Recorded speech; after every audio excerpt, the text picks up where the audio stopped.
الله الرحمن الرحيم نحمده ونصلي على رسوله الكريم أما بعد فأعوذ بالله من الشيطان الرجيم بسم الله الرحمن الرحيم لقد كان لكم في رسول الله أسوة حسنة وقال النبي صلى الله عليه وسلم من أحب لله وأبغض لله وأعطى لله ومنع لله فقد استكمل الإيمان وقال النبي صلى الله عليه وسلم لا يؤمن أحدكم حتى أكون أحب إليه من والده وولده والناس أجمعين أو كما قال صلی اللہ علیہ وسلم۔ 7:10 ہو رہے ہیں، یہاں 8:15 کی اذان ہے، تو انشاءاللہ 7:30 بجے میں مائک مفتی محبوب احمد صاحب کے حوالے کر دوں گا، وہ 8:15 بجے یا 8:20 تک بیان کریں گے، پھر اس کے بعد انشاءاللہ اذان ہوگی، 8:30 بجے نماز ہوگی۔ میں نے جو قرآن پاک کی آیت اور حدیث پاک پڑھی ہے، اس کا تعلق جو ہے اسی مہینے سے خاص طور سے ہے، یعنی اللہ کے رسول صلی اللہ علیہ وسلم کی سیرت اور زندگی سے ہے۔ گزشتہ سال جب ہم لوگ آئے تھے تو 1 دن باقی تھا ربیع الاول کا مہینہ، یہ 12 ربیع الاول میں، اس لیے کہ جمعرات کو پچھلے سال پڑھا تھا اور جمعرات کو میں چلا گیا تھا گھر، امتحان وغیرہ ہو رہا تھا، بدھ کو چھٹی ہوئی تھی، تو میرے خاص منگل یا بدھ کے دن آئے تھے 1 دن پہلے، اور 1 سال کے بعد پھر آپ حضرات کے یعنی روبرو ہونے کا موقع مل رہا ہے، تو میں انشاءاللہ اللہ کے رسول صلی اللہ علیہ وسلم کی زندگی اور آپ کی سیرت اتنی بے مثال اور اتنی لمبی ہے کہ اس کو جو ہے کوئی آدمی 1 رات 2 رات سال بھر بیان کرے تب بھی پوری نہیں ہوگی، لیکن اس کا کچھ خلاصہ اور نچوڑ جو ہے میں آپ حضرات کے سامنے رکھ رہا ہوں، خاص طور سے محبت رسول اور ولادت رسول کے تعلق سے۔ اللہ کے رسول صلی اللہ علیہ وسلم کی پیدائش ربیع الاول کے مہینے میں ہوئی، یہ سب لوگ مانتے ہیں، اور جتنے بھی مورخین ہیں سب کا اس بات پر اتفاق ہے۔ اللہ کے رسول صلی اللہ علیہ وسلم کی وفات بھی اسی مہینے کے اندر ہوئی، اس کے بارے میں بھی سب کا اتفاق ہے، لیکن اللہ کے رسول صلی اللہ علیہ وسلم کی وفات جو ہوئی وہ 12 ربیع الاول کے دن ہوئی، دوشنبہ کا دن تھا، اس کے بارے میں تو سب کا اتفاق ہے، لیکن آپ کی ولادت کے بارے میں مورخین کا اختلاف ہے کہ پیدائش تو اسی مہینے کے اندر ہوئی، لیکن کس تاریخ کو ہوئی۔ مولانا صفی الرحمن مبارک پوری، علامہ شبلی نعمانی اور مولانا سید ابوالحسن علی ندوی، تینوں لوگوں نے لکھا ہے کہ اللہ کے رسول صلی اللہ علیہ وسلم کی پیدائش اسی مہینے کے اندر ہوئی، اور 9 ربیع الاول کو، آج 11 ربیع الاول ہے، یعنی 9 ربیع الاول کو اللہ کے رسول صلی اللہ علیہ وسلم کی پیدائش ہوئی، اور آپ کی جو وفات ہوئی ہے وہ سب کے نزدیک 12 ربیع الاول ہے۔ ہم لوگ چھوٹے چھوٹے تھے تب مشہور تھا گاؤں دیہات میں کہ بیان 12 وفات ہے، 12 وفات ہے، سب لوگ یہی کہتے تھے، چھوٹے بڑے جو ہے یعنی کم پڑھے یا بچے 12 وفات ہی کہتے تھے۔ تو وفات کے معنی انتقال، یعنی اللہ کے رسول صلی اللہ علیہ وسلم کی وفات جو ہوئی، انتقال ہوا، وہ 12 ربیع الاول کو ہوا، اس کے بارے میں کسی کا اختلاف نہیں ہے، لیکن جو آپ کی ولادت ہوئی اس کے بارے میں اختلاف ہے۔ زیادہ تر جو بڑے مورخین ہیں ان کا کہنا یہ ہے کہ آپ کی ولادت اسی مہینے کے اندر ہوئی، لیکن عربی کی 9 تاریخ کے اندر ہوئی۔ چنانچہ اللہ کے رسول صلی اللہ علیہ وسلم کی جو پیدائش ہوئی وہ انگریزی حساب سے جو ہے 571 عیسوی اور 20 اپریل کی تاریخ تھی، اور 571 عیسوی یعنی عیسیٰ علیہ السلام کے 571 سال کے بعد اللہ کے رسول صلی اللہ علیہ وسلم اس دنیا میں تشریف لائے۔ چنانچہ اللہ کے رسول صلی اللہ علیہ وسلم کہتے تھے کہ انا ابن الذبیحتین، کہ میں 2 ذبیح یعنی دو لوگوں کا بیٹا ہوں، ایسے لوگوں کا جن کو اللہ کے راستے میں قربان کیا جا رہا تھا۔ ایک تو حضرت اسماعیل علیہ السلام کہ اللہ کے رسول صلی اللہ علیہ وسلم جس خاندان سے تعلق رکھتے ہیں اس کا تعلق جو ہے حضرت ابراہیم دو جلیل القدر پیغمبر ہیں، حضرت یعقوب اور حضرت ابراہیم۔ زیادہ تر انبیاء کرام انہی دونوں کی نسلوں سے ہیں، کچھ حضرت ابراہیم کی نسل سے ہیں اور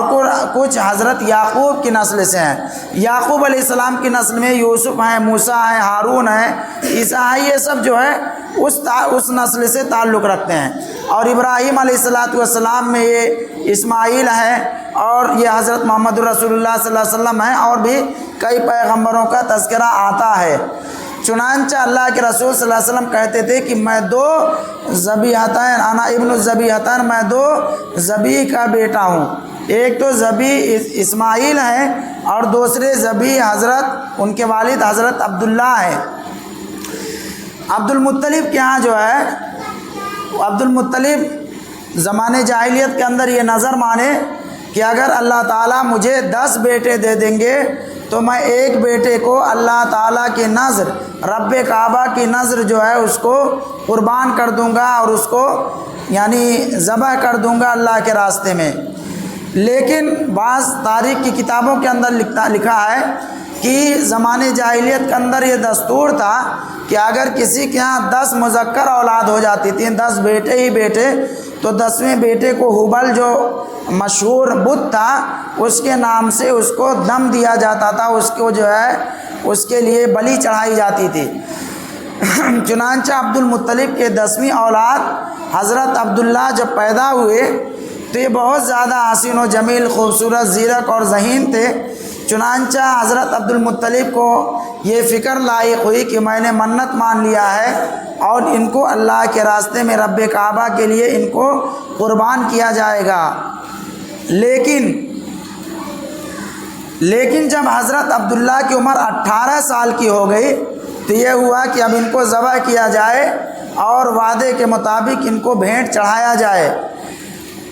لیکن حضرت عبد المطلب کو بہت زیادہ فکر ہوئی کہ تو بہت ہوشیار اور چالاک لڑکا ہے، اس کو کیسے اللہ کے یا رب کعبہ کے حضور میں اس کو نظر چڑھا دیں اور اس کو جو ہے بلی چڑھا دیں۔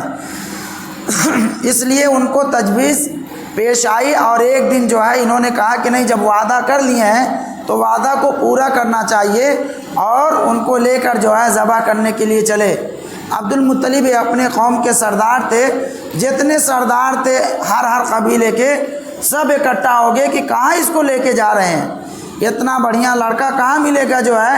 اس کو آپ ذبح کرنے جا رہے ہیں، اور آپ ایک بری رسم چھوڑ جائیں گے کہ جس کے بھی 10واں بچہ ہوگا اس کو جو ہے اللہ کے راستے میں یا بت کے راستے میں قربان کرنا پڑے گا۔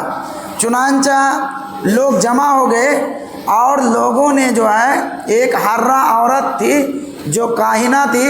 اس کے پاس لے کے عبد المطلب کو گئے کہ چلیے اس سے پوچھتے ہیں کیا مشورہ دیتی ہے۔ اس حرہ عورت نے کہا جو کاہنہ تھی کہ ایسا ہے کہ آپ لوگ جو ہے کل آئیے گا، کل ہم جو ہے اپنے کہانت کے علم سے پتہ لگا کر آپ لوگوں کو بتائیں گے کہ کیا کرنا ہے۔ چنانچہ جب دوسرے دن جو ہے یہ لوگ جو عبد المطلب اور جتنے بھی سرداران تھے وہ حرہ عورت کے پاس گئے تو حرہ نے کہا کہ میں رات میں جو ہے اپنے جو کہانت کا جو علم ہے اس کو میں نے استعمال کیا اور اس کو پڑھا، اس سے یہ بات آیا ہوئی اور ظاہر ہوئی کہ اس لڑکے کو جو ہے اس کو قربان نہ کیا جائے، اس کے بدلے میں جو ہے 10 اونٹ رکھا جائے۔ اس زمانے کے اندر کوئی آدمی کسی کو اگر مار دیتا تھا تو اس کی دیت 10 اونٹ ہوتی تھی، تو کہا کہ 10 اونٹ رکھا جائے اور قرآن اندازی کی جائے، ایک طرف عبداللہ کو رکھا جائے، ایک طرف اونٹ کو رکھا جائے، جس کے نام سے جو ہے نکلے اس کو قربان کیا جائے۔ لیکن عبداللہ کا نام اگر نکل رہا ہے تو اونٹ کو پھر 10 بڑھا دیا جائے، پھر 10 بڑھا دیا جائے، جب تک اونٹ پہ نام نہ نکل جائے، اونٹ کا نام نہ آ جائے، اس وقت تک اونٹ کو بڑھاتے رہنا۔ چنانچہ حرہ عورت کے کہنے کے مطابق یہ لوگ جو ہے اپنے گھر تشریف لائے مکہ کے اندر، اور انہوں نے جو ہے 10 اونٹ کو ایک طرف رکھا اور عبداللہ کو ایک طرف، پھر پرچی نکالنا شروع کیے۔ پہلی بار پرچی نکالی گئی، پرچی میں نام عبداللہ کا نکلا، پھر 10 اونٹ بڑھا دیا گیا، 20 کر دیا گیا، پھر پرچی نکالی گئی، پھر عبداللہ کا نام نکلا، 9 بار جو ہے عبداللہ کا نام نکلا، 10ویں بار جو نام نکلا تو اونٹ کا نام نکلا۔ عبد المطلب نے کہا کہ نہیں، ایک بار پہ نہیں مانیں گے، 3 بار اور پرچی نکالی جائے، 3 بار اور قرآن اندازی کی جائے۔ چنانچہ دوسری بار جب قرآن اندازی کی گئی، پھر اونٹ کا نام نکلا، عبداللہ بچ گئے۔ پھر تیسری بار میں سب لوگ پریشان تھے کہ کہیں عبداللہ کا نام نہ آ جائے، اس لیے تیسرے بار میں بھی اونٹ کا نام نکلا اور وہ 100 اونٹ قربان کیے گئے اور عبداللہ کی جان بچی۔ تو اس طریقے سے جو ہے حضرت عبداللہ جو ہے موت کے منہ سے جو ہے چھوٹے۔ چنانچہ حضرت عبداللہ کی بہت جلد جو ہے نکاح کر دیا گیا، شادی کر دی گئی حضرت آمنہ سے، اور حضرت آمنہ اور حضرت عبداللہ کے نکاح کے تقریباً 3 ماہ ہوئے تھے کہ حضرت عبداللہ جو ہے بہت بیمار ہوئے اور ان کا انتقال ہو گیا پیٹ میں، یعنی بچہ پڑے ہوئے 3 ماہ ہوا تھا تبھی ان کا انتقال ہو گیا۔ پھر اس کے بعد ایک دن جو ہے حضرت آمنہ جو ہے جب ولادت ہو گئی، اللہ کے رسول صلی اللہ علیہ وسلم 6 سال کے ہو گئے، تو حضرت آمنہ جو ہے اپنے بچے جو ہے حضرت محمد رسول اللہ صلی اللہ علیہ وسلم کو لے کر، اور ان کی ایک کنیز تھی ام ہانی نام تھا، ان کو لے کر جو ہے مدینہ چلی گئیں۔ جب مدینہ گئی جو ہے تو وہاں لوگوں نے دیکھا کہ جو یہودی وغیرہ تھے اور عیسائی وغیرہ کہ یہ بچہ جو ہے اس کے اندر تو ہماری کتابوں کے اندر جو نبی کی صفات بیان کی گئی ہیں اس کے اندر وہ سب صفات موجود ہیں، اس لیے ان کے پیچھے پڑ گئے۔ لوگ ان کو آ کے گھیر گھیر کے دیکھتے تھے۔ حضرت آمنہ کو فکر ہوئی کہ کہیں اس کو مار نہ دیں، اس کی جان نہ لے لیں۔ پھر وہ واپس ہونے لگیں۔ جب واپس ہونے لگیں اور مدینہ پہنچنے والی تھی، مدینہ 1.5 کلومیٹر رہ گیا، یہاں سے سمجھیے مہولی 1.5 کلومیٹر جب مدینہ رہ گیا، ابوا نامی مقام پر حضرت جو ہے آمنہ کو بخار لاحق ہوا، اور بخار اتنا زیادہ شدید ہوا کہ ان کو یہ فکر لاحق ہوئی کہ اب جو ہے ہماری وفات ہو جائے گی۔ چنانچہ انہوں نے ام ہانی کو اور اللہ کے رسول صلی اللہ علیہ وسلم کو بلایا کہ یہ ہمارا بچہ ہے جو ہے، اس کو اگر میں انتقال کر گئی تو میرے بچے کو لے جا کر مکہ میں عبد المطلب کے حوالے کر دینا۔ چنانچہ وہ بچے کو جو ہے ان کا انتقال ہو گیا مقام ابوا کے اندر، اور حضرت ام ہانی ان کو لے کر اللہ کے رسول صلی اللہ علیہ وسلم کو مکہ کے اندر آئیں اور اللہ کے رسول صلی اللہ علیہ وسلم کو عبد المطلب کے حوالے کر دیا، اور حضرت آمنہ کو ہی مقام ابوا کے اندر دفن کر دیا گیا۔ چنانچہ یہ اللہ کے رسول صلی اللہ علیہ وسلم کی بچپن کی تھوڑی سی جھلک ہے۔ اب بہت لمبا ہے، بتایا جائے گا تو بہت وقت چاہیے۔ اب ولادت کا تعلق، جو ولادت ہوئی وہ 9 ربیع الاول کو ہوئی، مشہور مورخین کا یہی کہنا ہے۔ یہ ہمارے معاشرے کے اندر، ہمارے سماج، ہمارے علاقے کے اندر جو جشن عید میلاد النبی منایا جاتا ہے، اس کی تاریخ کے بارے میں میں تھوڑا سا بتانا چاہتا ہوں۔ یہ جشن عید میلاد النبی کا سن 5 ہجری تک کوئی تصور نہیں تھا اور کہیں نہیں منائی جاتی تھی، لیکن 549 ہجری سے لے کر 549 ہجری کے اندر ایک بادشاہ پیدا ہوا ارمل کے اندر۔ ارمل ایک جگہ کا نام ہے جو عراق کے اندر ہے۔ ارمل کے اندر ایک بادشاہ ہوا جس کا نام مظفر الدین تھا۔ اس نے سب سے پہلے جشن عید میلاد النبی کی شروعات کی۔ اس کی پیدائش 549 ہجری کے اندر ہوئی اور وفات جو ہوئی ہے 630 ہجری کے اندر، تقریباً یہ 80 سال تک زندہ رہا۔ تو مظفر الدین جو ہے سب سے پہلے اس نے جشن عید میلاد النبی کی شروعات کی۔ جو سب سے پہلے شروعات ہوئی وہ یہ ہوئی کہ ایک عالم کو بلایا اپنے دربار کے اندر مظفر الدین نے، اور کہا کہ جو ہے تم سیرت کے اوپر اللہ کے رسول صلی اللہ علیہ وسلم کی زندگی پر کچھ آپ پر زندگی پر بیان کر دیجئے۔ چنانچہ اس نے بیان کیا اور لوگ اکٹھا ہوئے۔ لیکن جب پروگرام ختم ہوا تو لوگوں نے کہا کہ مزہ نہیں آیا۔ جیسے پروگرام کے اندر اگر سادی سودی تقریر ہو جائے بہت اچھی بات ہو، لیکن لوگوں کو نہیں پسند ہوتی۔ جس کے اندر چیخ چلانا اور گلا پھاڑنا ہو وہ لوگ زیادہ پسند کرتے ہیں۔ تو وہی اس زمانے کے اندر بھی سادی سودی تقریر ان کو پسند نہیں آئی، اس لیے کہا جو ہے مظفر الدین نے کہا کہ اگلے سال جو ہوگی پروگرام ہوگا اس سے بڑھیا پروگرام کیا جائے گا۔ چنانچہ اس سال جو ہے پروگرام میں شعراء حضرات کو بھی مدعو کیا گیا۔ شعراء حضرات آئے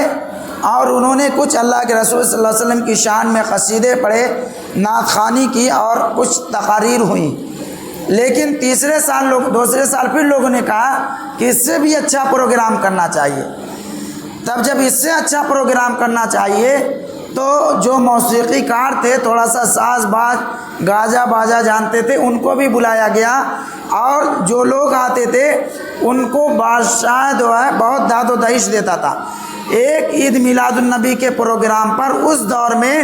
3 کروڑ جو ہے اشرفیاں خرچ کی جاتی تھیں۔ عراق کے اندر ارمل کے اندر مظفر الدین ایک عید میلاد النبی کے پروگرام میں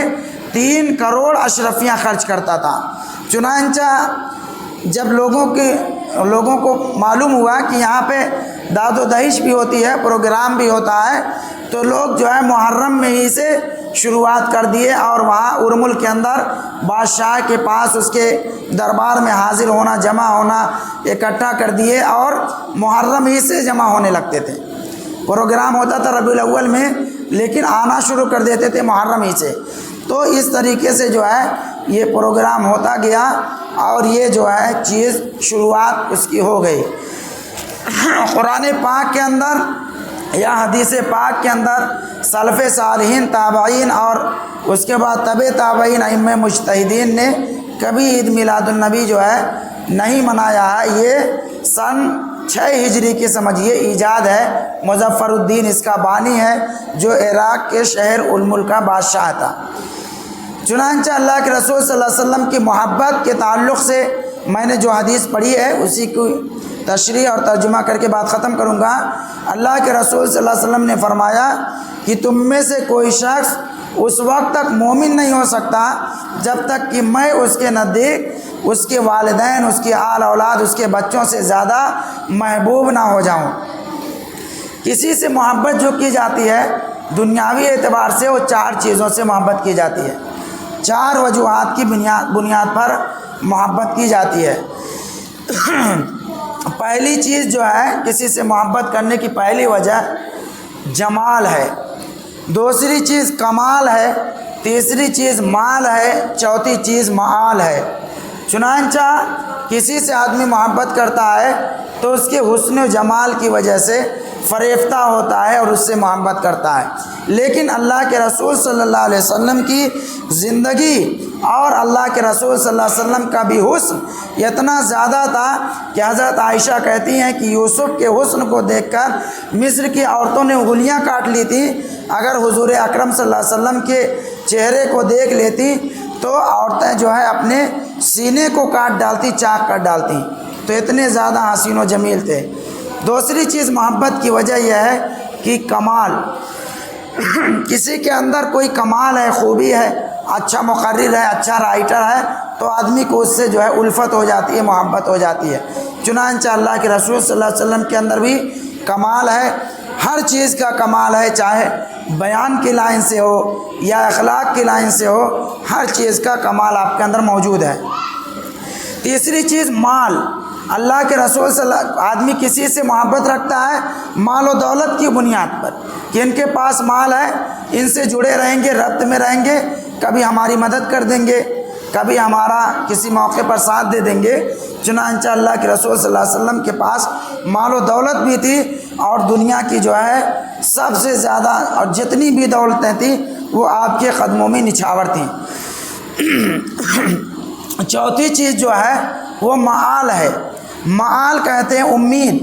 آدمی کسی چیز سے امید، کسی نیتا سے ربط ضبط رکھتا ہے کہ کہیں پھنس جائیں گے، کہیں گاڑی پکڑ لی گئی، کہیں چالان ونان ہونے لگا فون کروا دیں گے، کسی موقع پر کام آ جائے گا، امید رہتی ہے۔ تو اللہ کے رسول صلی اللہ علیہ وسلم سے بھی ہم کو امید ہے کہ آپ قیامت کے دن جو ہے ہماری شفاعت کریں گے۔ اور سب سے بڑی سفارش اور شفاعت تو یہ ہوگی کہ جب پہلا سور پھونک دیا جائے گا سب لوگ مر جائیں گے، دوسرا سور پھونک دیا جائے گا سب لوگ اکٹھا ہو جائیں گے۔ اب جب اکٹھا ہو جائیں گے اتنی گرمی اتنی پریشانی ہوگی، لوگ پریشان ہوں گے، لوگ یہ جو ہے کوشش کریں گے، نہیں رہ دے، لوگ یہ کوشش کریں گے جو ہے کہ کسی طریقے سے جو ہے اللہ تعالیٰ حساب کو قائم کر دیں، جنت میں جائیں یا جہنم میں جائیں لیکن ہمارا حساب کتاب ہو جائے۔ چنانچہ اللہ کے رسول صلی اللہ علیہ وسلم ایسے موقع پر بھی کام آئیں گے۔ لوگ سب سے پہلے آدم کے پاس جائیں گے کہ آپ سفارش کر دیجئے کہ اللہ تعالیٰ حساب کتاب لینا شروع کر دیں، میزان عدل قائم کریں، چاہے ہم جنت میں جائیں یا جہنم میں جائیں، اس سے نہیں لینا دینا ہے، حساب جو ہے شروع ہو جائے۔ چنانچہ اللہ کے رسول صلی اللہ علیہ وسلم کی روایت ہے کہ لوگ آدم کے پاس جائیں گے، آدم کہیں گے نہیں تم نوح کے پاس جاؤ، نوح کے پاس جائیں گے، شیش کے پاس جائیں گے، ابراہیم کے پاس جائیں گے، یہاں تک کہ حضرت محمد صلی اللہ علیہ وسلم کے پاس آئیں گے۔ حضرت محمد صلی اللہ علیہ وسلم کے پاس آئیں گے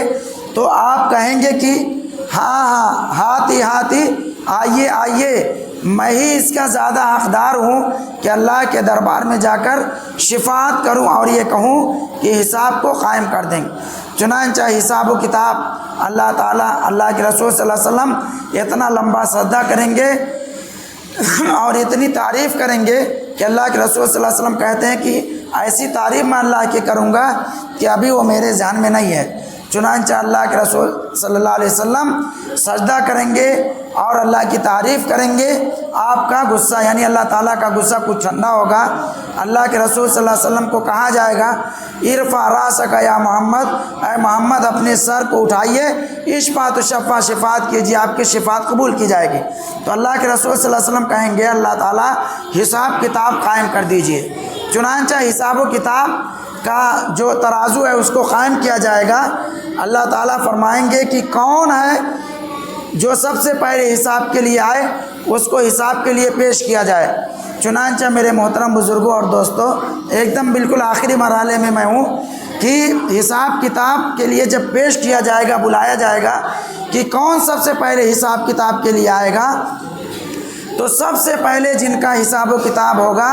اعمال تولے جائیں گے، اچھائیاں اور برائیاں، وہ صدیق اکبر ہوں گے۔ سب سے پہلے جن کا حساب لیا جائے گا، وہ اعمال تولے جائیں گے، وہ حضرت صدیق اکبر ہوں گے۔ ساری اچھائیاں ہی اچھائیاں، کوئی برائی نہیں۔ چنانچہ حضرت ابو بکر صدیق کو جنت کے 8 دروازے ہیں، جہنم کے 7 دروازے ہیں۔ جنت کے سب دروازے کہیں گے ابو بکر ہم سے داخل ہو جاؤ، یہاں سے داخل ہو جاؤ۔ چنانچہ حضرت صدیق اکبر کی کتنی نیکیاں ہیں۔ حضرت عائشہ رضی اللہ تعالیٰ عنہ نے ایک بار اللہ کے رسول صلی اللہ علیہ وسلم سے باہر لیٹے ہوئے تھے، پوچھا کہ اللہ کے رسول صلی اللہ علیہ وسلم یہ آسمان میں جتنے تارے دکھ رہے ہیں اتنی کسی کے پاس نیکیاں ہیں؟ تو اللہ کے رسول صلی اللہ علیہ وسلم نے کہا ہاں حضرت عمر کے پاس۔ حضرت عائشہ پریشان ہو گئی کہ ہر وقت ہمارے ابا کا نام آگے آتا تھا لیکن آج عمر کا نام آ گیا۔ چنانچہ اللہ کے رسول صلی اللہ علیہ وسلم نے چہرے کو موڑ لیا، پھر اس کے بعد متوجہ ہوئے اور فرمایا عائشہ تم نے جتنے تارے ہیں اس کی مقدار کے مطابق نیکیاں پوچھی ہیں، اتنی مقدار میں نیکیاں حضرت عمر کے پاس ہیں، لیکن ابو بکر کے پاس اتنی نیکیاں ہیں جن کو گنا ہی نہیں جا سکتا۔ تارے کو تو گنا جا سکتا ہے لیکن ابو بکر کے پاس اتنی نیکیاں ہیں کہ اس کو گنا ہی نہیں جا سکتا۔ دنیا کے اندر جتنے لوگوں نے میرے ساتھ اچھا سلوک کیا، اس نے سلوک کیا ہے، سب کا بدلہ میں نے دنیا میں دے دیا ہے، لیکن ابو بکر ہیں جن کا بدلہ اللہ تعالیٰ قیامت میں دے گا۔ تو یہ صدیق اکبر کا مقام ہے، سب سے پہلے ان کا نام اعمال تولا جائے گا، پھر حضرت عمر رضی اللہ تعالیٰ عنہ کا تولا جائے گا۔ ہم لوگوں کا نمبر بہت بعد میں آئے گا۔ اگر پہلے ہم لوگ پہلے کھیوم چلے جائیں تو پیٹھ لال ہو جائے گی مار مار کے۔ اس لیے جو ہے یہ صحابہ کرام کا احسان ہے اور اللہ کے رسول صلی اللہ علیہ وسلم کی رحمت ہے۔ تو اللہ کے رسول صلی اللہ علیہ وسلم سے جو محبت کی جائے گی 4 وجوہات کی بنا پر،